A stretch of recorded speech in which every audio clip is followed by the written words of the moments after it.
Soul family. Today we'll be starting a new podcast and it's going to be titled What is Spirituality in 2025?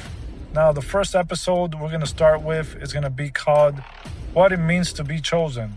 And so I've created a theory named the Big Three, and we'll be breaking down this theory so we can get a better understanding what it means to be chosen. Now, once we remove the filters from the mysticism in this new age, we got to set apart that being chosen, it is not a label, it is not a badge or a call to perfection.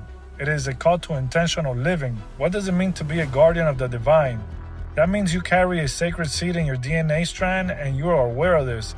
And so you're focusing on your dreams, your callings, your encounters, because you know eventually you're meant to bear fruit in due season. So the third aspect of the Big Three will be living in divine timing. What does this mean? It means that you are no longer chasing time. You are not living within the ticking clock. You are in the rhythm of eternity.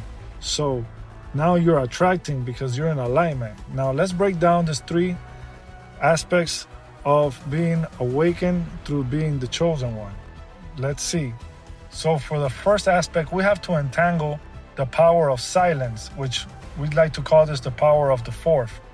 Now, what this really means is that you can't be exposing yourself ahead of time and talking everything that you can live, because the chosen one have to protect this inner knowledge. So in a world addicted to noise, silence becomes a sacred rebellion. Silence isn't just emptiness like people think.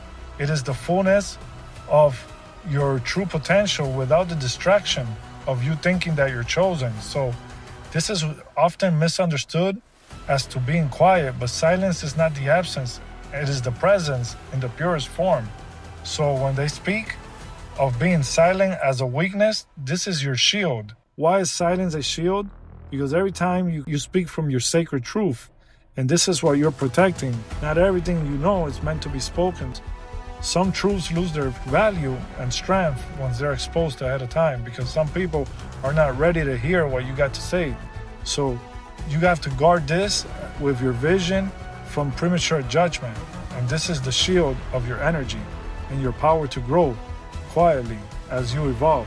When you're chosen, you already know this, so you're no longer moving by the ticking clock of the world. That means you protect the sacred of the holiness that's within, because your belief is now your embodiment. Now you don't chase, now you have the power, and so you move within it, because you see it in everybody and in everything now. Because you speak from your vessel, you just don't speak from the ego. You demand